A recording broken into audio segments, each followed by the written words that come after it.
Écoutez, donc hier,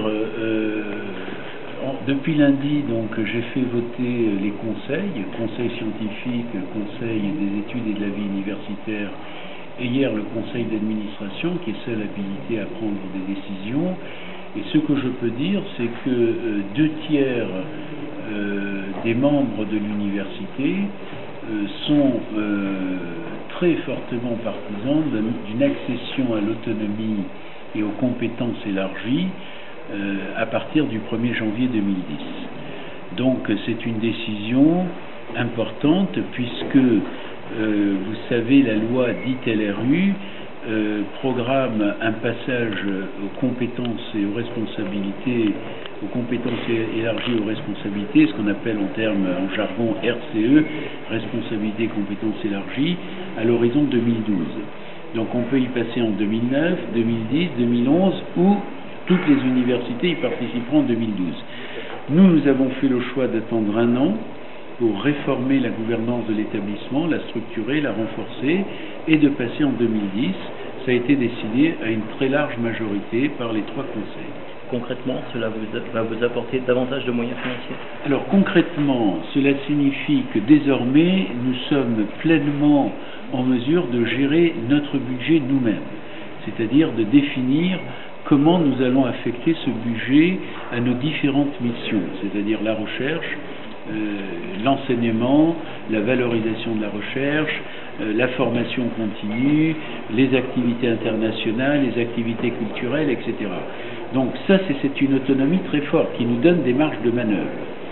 Deuxièmement, nous allons avoir la maîtrise complète de nos ressources humaines, c'est-à-dire que désormais, l'État nous donne la masse salariale globale de l'ensemble de nos personnels titulaires, qu'ils soient enseignants-chercheurs ou des personnels techniques administratifs, et il nous fixe un plafond des emplois. Et donc à l'intérieur de cette masse salariale et de ce plafond des emplois, nous allons pouvoir déterminer notre propre politique de promotion, de recrutement, etc. Donc c'est une autonomie très large qui nous donne beaucoup de responsabilités parce que du coup, notre budget va passer de 75 millions d'euros à près de 200 millions d'euros par an. Donc nous allons gérer l'ensemble de la masse salariale des personnels titulaires de l'établissement et nous avons 1300 enseignants-chercheurs titulaires, 800 personnels administratifs, techniques, ouvriers de service et des centaines de personnels vacataires. Donc c'est une grosse entreprise qui va être désormais gérée de manière complètement autonome. Alors cette autonomie n'a pas que des adeptes au sein de l'université.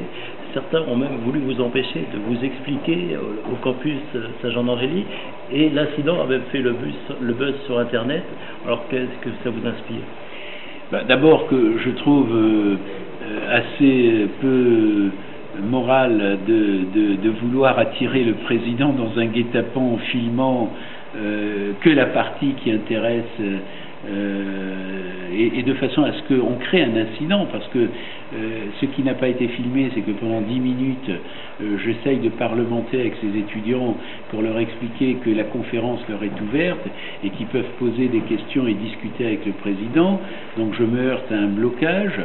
Je leur demande d'évacuer, ils refusent et je leur dis que je vais passer. Donc là, ils s'y opposent, j'essaye de forcer le passage pour bien montrer qu'ils s'y opposent, ils font des grands gestes, ça fait très scénario qui montre que la bousculade existe, quand je constate que je ne peux pas rentrer et que leur opposition physique ne me permet pas de passer pour accéder moi-même, mais l'ensemble des personnes qui attendent derrière et qui ne sont pas filmées et qui veulent rentrer dans la salle, dans cet amphithéâtre pour assister à la conférence. Donc c'est fermé. C'est fermé avec un danger très grave, c'est qu'ils ont bloqué les issues de secours, les entrées, il y a encore des personnes qui se trouvent dans les bâtiments, donc ça met en danger la vie des personnes, ça empêche la libre circulation dans un espace public. Je suis le seul responsable civilement et pénalement de la sécurité et de la liberté de circulation sur des bâtiments universitaires. Cette poignée d'étudiants empêche le président de passer, qui plus est m'insulte, lance des cris, des grossièretés.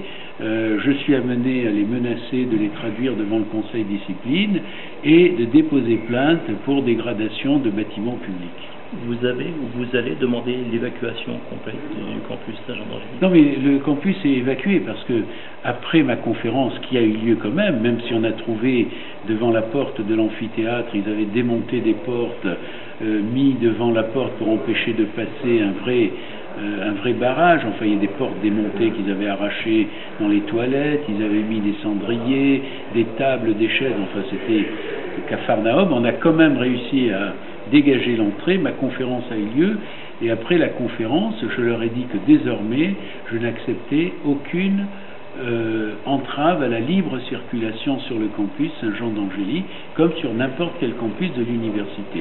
Et j'étais ce matin sur le campus Saint-Jean-d'Angély, tout se passe correctement, il n'y a plus d'occupation des locaux.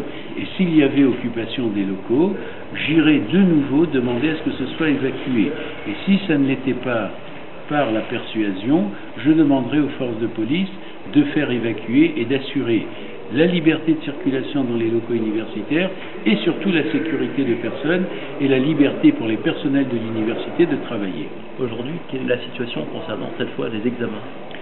Alors, les examens, comme vous le savez, pour 98% des enseignements de l'université, ils sont nombreux, on a des centaines de formations, tout s'est passé correctement et tout a lieu de façon tout à fait normale. Les cours ont eu lieu, les examens se passent. Allez aujourd'hui à la faculté de droit, tous les examens ont lieu et j'y étais tout à l'heure aussi et tout se passait correctement.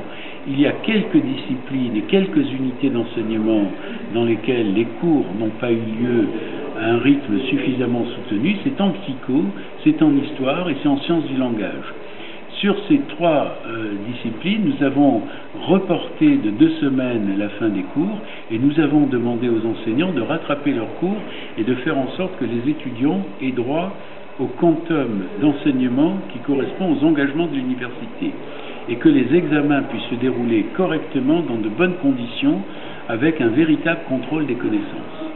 Enfin, concernant le décret sur les enseignants-chercheurs, vous êtes satisfait des modifications qui ont été apportées?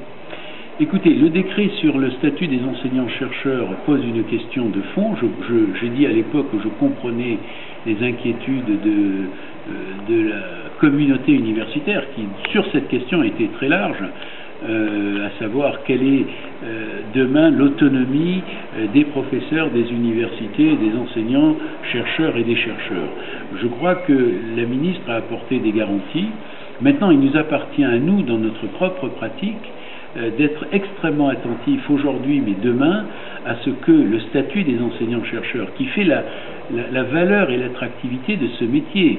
Vous savez, c'est pas un métier qui est très payé, mais si on le choisit, c'est pour cette indépendance et cette liberté d'esprit qu'il donne, et je crois qu'il faut préserver cette indépendance et cette liberté, sinon ce métier risque de ne plus attirer personne. Donc je suis très attentif, avec beaucoup de collègues, à ce que l'on préserve le statut d'autonomie et d'indépendance des professeurs des universités, qui remonte au Moyen-Âge d'ailleurs, qui est une vieille, c'est même pas une revendication, c'est un privilège qui est attaché même à la liberté de création de l'esprit.